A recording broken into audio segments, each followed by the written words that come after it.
more detail here. You could essentially also get by just eating protein and avoid the whole debacle of, are you going to hit your protein requirements? So essentially what I'm saying is, if all you eat all day long, all week long, all month long is just protein, and you get all your calories through protein, well, first of all, your body's going to take that 170 grams or whatever is required to maintain muscle protein synthesis, and it's going to jam that into the muscle, store it ready, get it ready for anabolism, and then repair once anabolism takes place and the proper hormones are in place. And then all your other protein that you take in your body, of course, is going to be converted to what you need.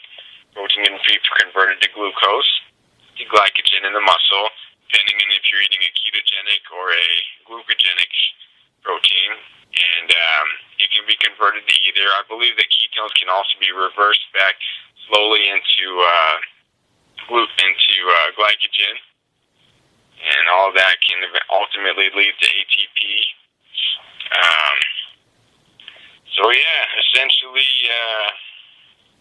you could get by like that. So you could actually just eat protein, and that's a surefire way to make sure that you're not storing anything extra that you don't need, because your body, when it gets full, it's going to actually be full.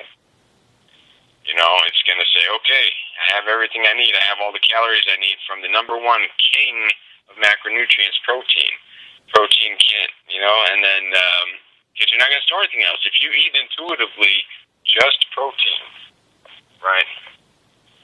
If all you eat is just protein, and you do intuitive eating and you're not adding any salt to it, other than what's in nature sodium-wise, if all you eat is protein, let's say egg whites or yogurt or whatever else, if you find some source of protein that's not laced with salt, your body will naturally get full when it's full, I believe. And there won't be any extra fluff calories, because protein can do whatever you need it to do. So you could probably bulk and stay lean that way, because when your body's full, it'll say, I'm full, we don't need anything else. So you could get by on just protein. And you're probably thinking, well, what about the fats and the carbs? Well, like I said, protein will convert to fat, and it will convert to carbs if you need it. Convert to glucose or ketones for energy, or to fatty acids for energy. And if it doesn't do that, you can, but if it doesn't feel like doing that, your body might just take fats from your fat stores and use that to make hormones.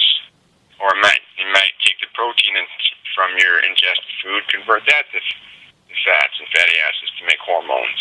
And then as far as your energy, again, it can convert the protein into glycogen and into ketones. So if you could get by on just protein, or you could hit your protein requirement, and then everything else can be just carbs, and then the carbs can be turned into fats if you need fats, or your body could just say, no, I won't turn anything into fat, I'll just take the fat on my body and use that for hormone production. Or you could hit your protein requirement, and then the rest of your calories could just be fats. And you can intuitively eat. In all these scenarios I'm explaining, it's just intuitive eating until you're full, so long as you don't introduce excessive salts or any type of unnatural salt added to the diet. You may be able to stay lean that way by eating intuitively. Okay? So I hope I explained that properly.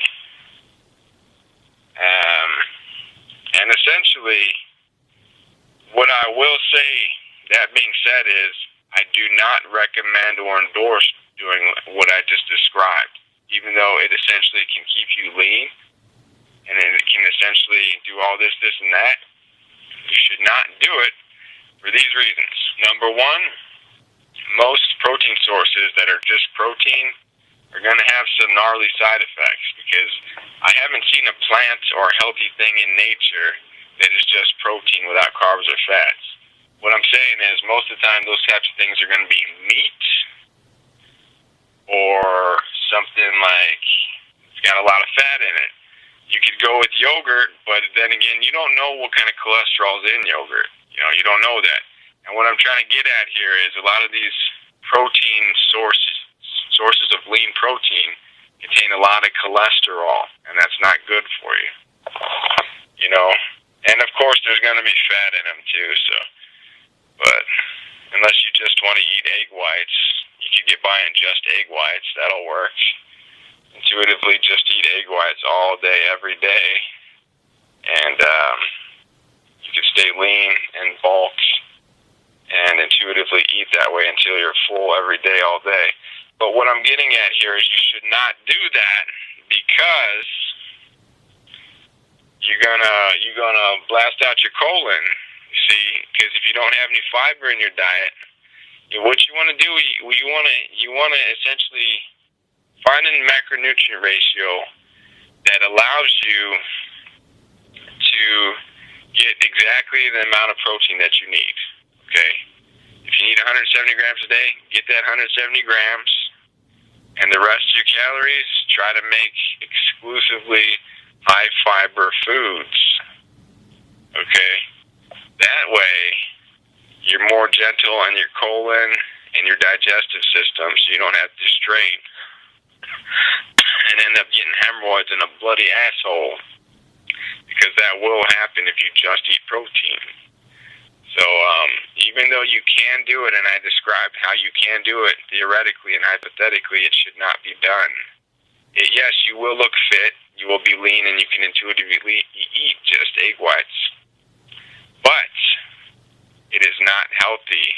You'll look good, but you'll have a bloody asshole, and you can get colon problems and hemorrhoids and digestive problems. So, again, find a good balance with your minimum protein requirement, maybe a little more to be on the safe side, and the rest is high fiber as you can go. And that is the ideal diet of the great apes. As far as, do you need any fat? Well, that's still up for debate. People are still researching that, but I think you can factor in what they call de novo lipogenesis or whatever. Your body can take fat from itself to make hormones. Your body can turn the proteins that you eat into fatty acids to make hormones. Your body can turn the carbohydrates and the glucose that you get from the carbohydrates into fatty acids to make hormones. So essentially, you could probably go your whole life without ever eating fat, dietary fat, and your body will make it. It knows how to make it, essentially, is what I'm saying, potentially. People are still debating this, of course. What else did I want to say? Oh, I was going to talk about amino acids, but that's protein. Just when you do eat your proteins, make sure that they're high in aminos. If you're getting them from a vegetable source, then they're going to be lower in leucine, and leucine is the powerhouse, and leucine is what you need. Leucine is higher in meats and eggs and things like that. Egg whites, the yolks are bad. Don't eat the yolks. Too much cholesterol. But, if you're getting a lean protein from eggs or meat, then you're going to be set on the leucine with just 170 grams or whatever your requirement is. But if your requirement is 170 grams of protein a day, and you're eating protein from beans or rice or other vegetable sources, then I would highly suggest that you bump your protein number up, compensate, because those beans and vegetable protein sources, they've got leucine in them. And again, we're talking about the branched chain amino acids, leucine, valine, and isoleucine. Leucine has been shown to act alone as far as muscle building and partnering up with anabolism. Leucine has been shown to build muscle by itself, whereas the other branched chain amino acids have not been able to do that by themselves.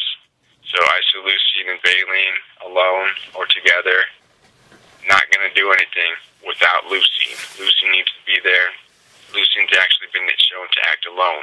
So if you're going to eat something that has a good amount of leucine, like your beans and your rice, but they don't have as much leucine as meat and eggs, or egg whites, then you're going to want to bump up your protein. So take your requirement of 170 grams of protein, you got to bump it up, and you got to get about 220 grams of protein minimum if you're getting it from vegetable sources that are low in leucine, because you have to take into consideration that you need more leucine in your system, and you need more protein from those sources to accommodate and therefore give you the same amount of leucine you would have got from the 170 grams from meat and egg whites. I hope you understand what I'm saying with this. What else was I going to discuss? That was pretty much it. So I'm done with this conversation, everybody. Y'all have a great day. Bye-bye. All right. Now let me add something about sugar.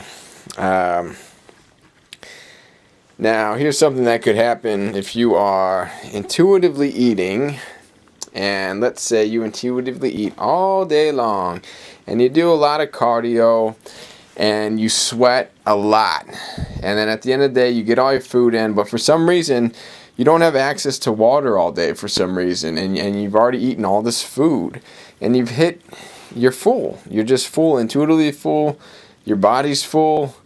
You can't get any more calories in, pretty much. You're full, intuitively and otherwise. But you're still thirsty, so guess what? Here's a little thing that can fuck your shit up.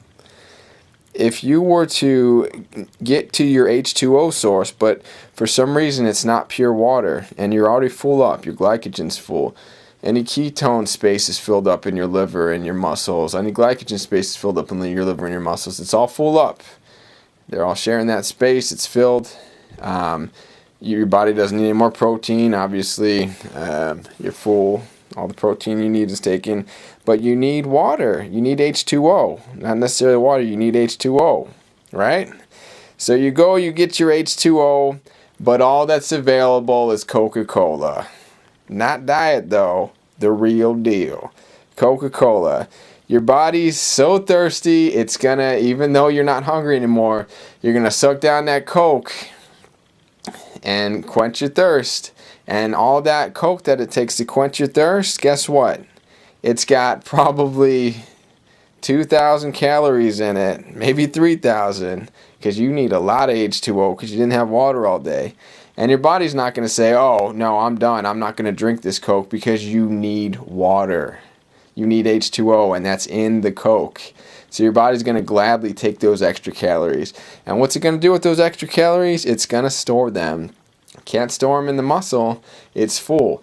Can't store them in the glycogen or the ketone area because, like I said, that's full. The liver's full. The muscles are full. So guess what? It gets stored as body fat. So that will make you fat. If you're intuitively eating and intuitively drinking, that's one way you can get fat that way. Same thing with like milk or any drinks that contain fat. If you need H2O and all that's available is whole milk and you're already full on calories, guess what? That whole milk's fat. It's going to get stored as fat. Anything with sugar stored as fat. I hope I've cleared up some confusion.